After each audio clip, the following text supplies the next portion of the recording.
والواقع أني كنت أتابع هذه المسيرة، مسيرة المتظاهرين المحتجين بكثير من الاعتزاز والفخر. فهؤلاء الشباب الأحرار الأطهار الشرفاء كانوا على مستوى من الإيمان والأخلاق والمروءة بحيث لم يرتكبوا شيئا يعاب. كان كل همهم أن يعلنوا صوتهم وأن يرفعوا شأن بلدهم وأن يحتجوا على المظالم التي تمت خلال سنين طويلة من 30 سنة.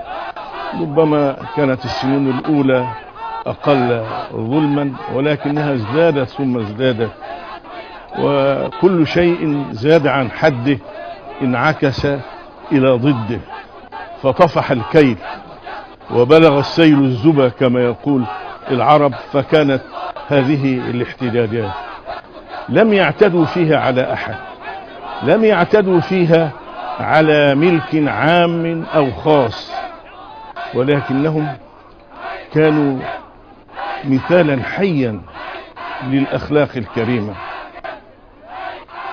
9 أيام وبالأمس كانت مسيرة أو مسيرات مليونية قدر بعضهم المتظاهرين في أنحاء الجمهورية ب8 ملايين.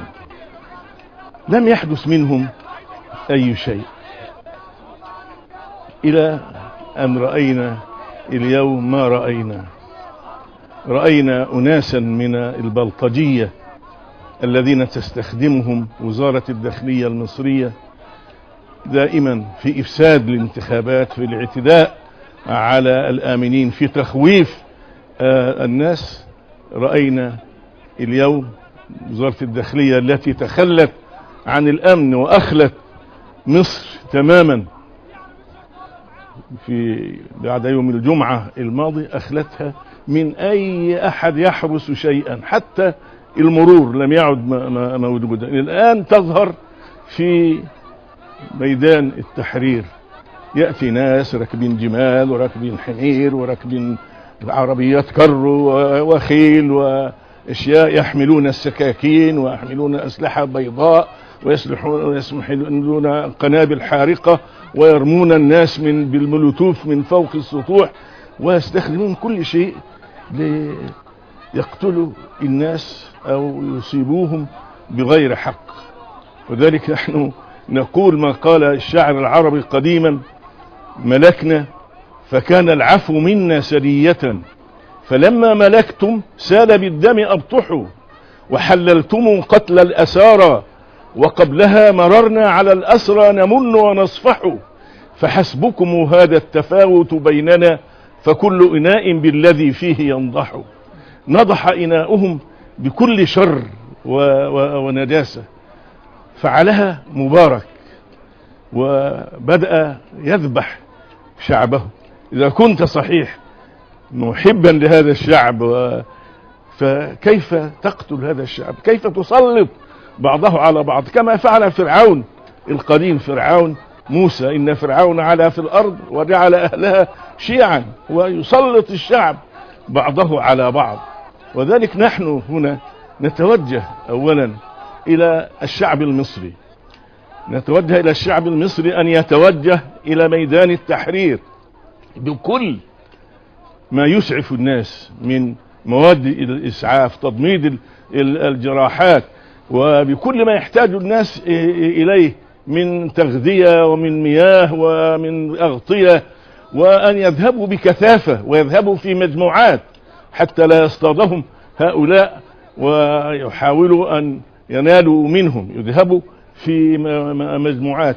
ندعو الجميع إلى أن يؤيدوا إخوانهم، فهم منهم وهم جزء من هذا الشعب. ندعو الشعب المصري كله أن يقف بجوار هؤلاء الشباب الذين يعتبرون فخرا لمصر، والذين يعني ضربوا الأمثلة في التضحية بأنفسهم وبكل غال لديهم. أنا أدعو الجميع، أدعو القضاة والمحامين والصحفيين والإعلاميين والأزهريين وعلماء الدين، العلماء الدين بالذات أدعوهم أن يقفوا بجوار إخوانهم. أنا دعوت شيخ الأزهر من قبل وارسلت له رسالة أن يقف مع الشعب ولا يقف مع أعداء الشعب، ولكنه للأسف صدر منه تصريح اليوم يدين المتظاهرين ولا يدين المظلومين ولا يدين الظالمين، ويقول الذين يدعون إلى هذه المظاهرات ليس في قلوبهم ذرة من إيمان.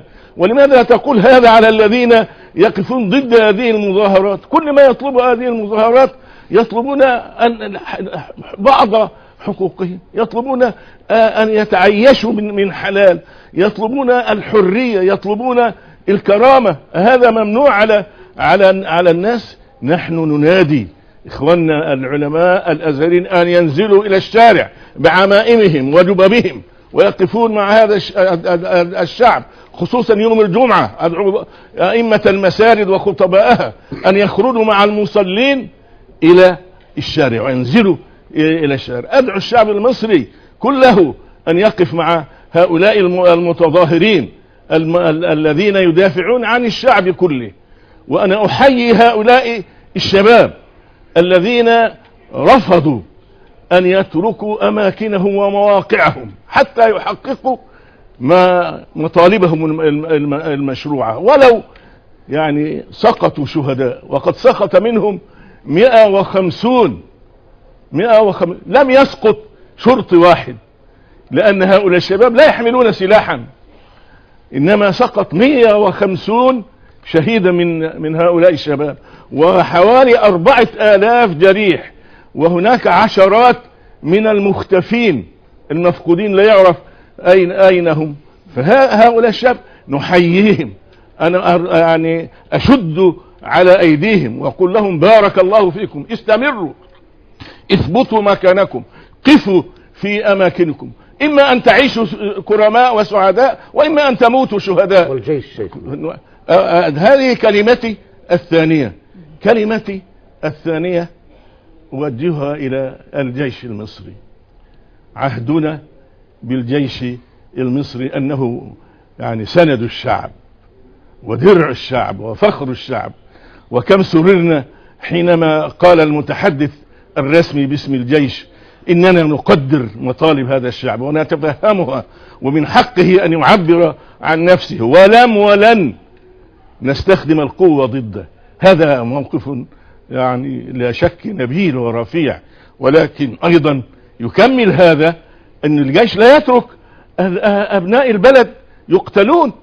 وقد ضبط هو بعض الناس من الشرطة السرية وحجزهم عنده، وكما سمعنا الآن من بعض الإخوان هم حجزوا بعض هؤلاء ناس إما يعني من الشرطة السرية تلبس مدنيا، أو ناس مستأجرون من البلطجية.